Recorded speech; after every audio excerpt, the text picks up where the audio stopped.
بسم الله والصلاة والسلام على رسول الله. أما بعد فأعوذ بالله من الشيطان الرجيم. بسم الله الرحمن الرحيم.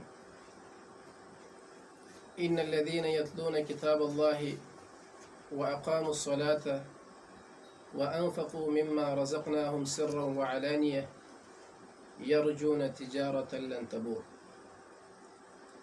محترم عزتمندو، په دنیا کې خلک تجارتونه کوي، خلک کاروبارونه کوي. تجارت کې کله انسان فایده او کله ګټه کوي، تاوان کوي. د دنیوي تجارت سره ګټه او تاوان دا تړلی شی دی. خامخا به یا انسان ګټه کوي یا به انسان تاوان کوي.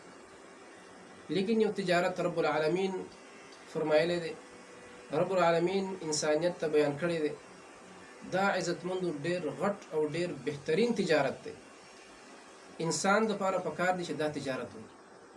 د دې تجارت نتیجه، د دې تجارت اخري نتیجه دا خامخا ګټه ده. رب العالمین فرمایي سورۃ فاطر کې، ان الذين هغه کسان یتلون کتاب الله، اول تجارت چې د الله رب العالمین د کتاب تلاوت کوي.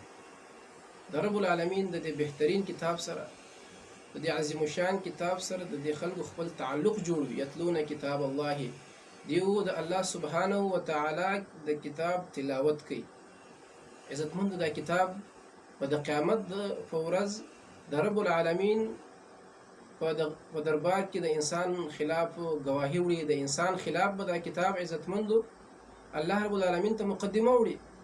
نبی علیه الصلاة والسلام مقدمه وړي چې یا ربي، هی زما ربه، ان قوم اتخذوا هذا القرآن مهجورا. د زما قوم د قرآن شاته غورځولی و. د زما قوم د قرآن سره خپل تعلق نو. عزتمندو د امت مسلمه د پستۍ د امت مسلمه د شاته د راتګ وجه د الله سبحانه و تعالی سره د کتاب تعلق نه دی. یتلون کتاب الله، چې دیو د الله کتاب وایي، د الله د کتاب سره تعلق دی. دویم واقاموا الصلاة، دا هغه خلک چې د لمانځونو پابندي کوي، د لمونځ قایموي. واقاموا الصلاة، لمونځ قایموي. دویم تجارت چې الله رب العالمین فرمایي چې دا خامخا د فائدې تجارت دی. واقاموا الصلاة، د لمونځ قایموي، د لمانځه خیال ساتي، د لمانځه هغه پابندي کوي. عزتمندو د لمانځه د پابندۍ مطلب دا دی چې انسان د لمونځ خپل ټیم باندې کوي او د لمانځه ارکان رکوع او سجده صحیح کوي، د جمع خیال ساتي، د جماعت خیال ساتي.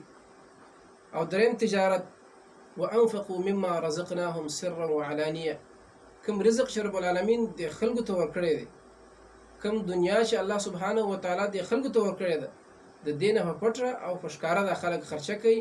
په ښکاره د الله په لاره کې ورکوي، په پټه د الله سبحانه و تعالی په لاره کې ورکوي.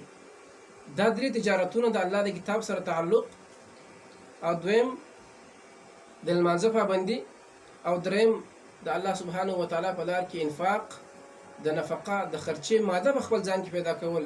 د دې درې تجارتونو باره کې الله رب العالمین فرمایي چې اولا یرجون تجارة لن تبور، دا خلک امید لري د یو داسې تجارت لن تبور چې دا تجارت به هرگز په نقصان کې نه، دا تجارت به هرگز تاوان نه کوي، دا تجارت به همیشه د خلکو لپاره فایده کوي. الله سبحانه و تعالی دې د درې تجارتونو سره د خپل مینه او محبت د ډیرولو توفیق را نصیب کړي. وبالله تعالی التوفیق، وصلی الله تعالی.